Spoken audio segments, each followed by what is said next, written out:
خلاصہ سبق نمبر 1 اخلاق حسنہ۔ حضرت علی رضی اللہ تعالیٰ عنہ، حضرت عائشہ رضی اللہ تعالیٰ عنہ اور دیگر صحابہ کرام کے بیانات سے یہ بات واضح ہوتی ہے کہ نبی کریم صلی اللہ علیہ وسلم نہایت نرم مزاج، خوش اخلاق اور نیک سیرت تھے۔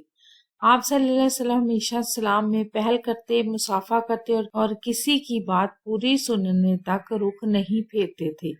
نبی کریم صلی اللہ علیہ وسلم کے اخلاق کی کئی مثالیں اس سبق میں موجود ہیں۔ ایک مرتبہ نجاشی کے سفارتکار آئے تو آپ صلی اللہ علیہ وسلم نے خود ان کی مہمان نوازی کی۔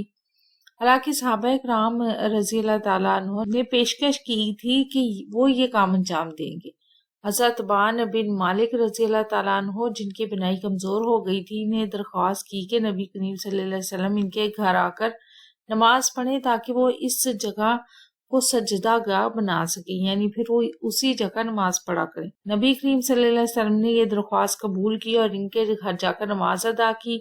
اور ایک اور واقعہ میں حضرت مقداد بن الاسود رضی اللہ تعالیٰ عنہ نے ذکر کیا کہ ابتدائے ہجرت میں مہاجرین انصار کے گھروں میں مقیم تھے، تو نبی کریم صلی اللہ علیہ وسلم کے ساتھ وہ بھی ایک گھر میں تھے جہاں چند بکریوں کا دودھ پیا جاتا تھا۔ ایک رات نبی کریم صلی اللہ علیہ وسلم دیر سے آئے، یعنی انہیں آنے میں دیر ہو گئی، باقی لوگ سو چکے تھے اور آپ صلی اللہ علیہ وسلم کا پیالہ خالی تھا۔ دوبارہ بکری دونے پر جو دودھ ملا وہی پی کر وہ سو گئے اور کسی کو انہوں نے ملامت نہیں کیا کہ ان کے لیے کھانے کو کچھ نہیں چھوڑا۔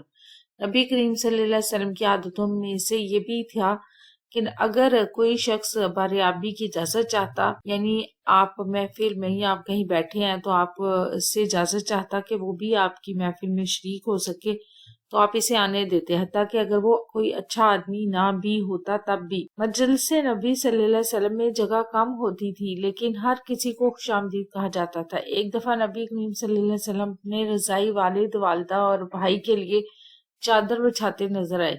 حضرت ابو ذر رضی اللہ تعالیٰ عنہ جب حاضر خدمت ہوئے تو نبی کریم صلی اللہ علیہ وسلم نے انہیں گلے لگا لیا۔ حضرت جعفر تیار رضی اللہ تعالیٰ عنہ کے حبشہ سے واپسی پر ان کی پیشانی کو بوسہ دیا۔ نبی کریم صلی اللہ علیہ وسلم ہمیشہ سلام میں پہل کرتے، راستے میں ملنے والے مردوں، عورتوں اور بچوں کو سلام کرتے، کسی کی بات ناپسند ہونے پر نام لے کر ذکر نہیں کرتے بلکہ عمومی الفاظ استعمال کرتے تھے تاکہ کسی کا دل برا نہ ہو۔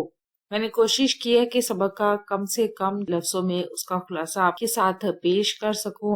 آپ کو اگر اچھا لگا ہو تو میری ویڈیو کو لائک ضرور کر دیجیے۔ ویڈیو کیسی لگی چینل ضرور سبسکرائب کریں، ویڈیوز کو لائک اور شیئر کیجیے، کمنٹ کر کے بتائیں مزید کون سی ویڈیوز دیکھنا چاہتے ہیں۔ اپنا اور اپنے پیاروں کا رکھے ڈھیر سارا خیال۔ اللہ حافظ۔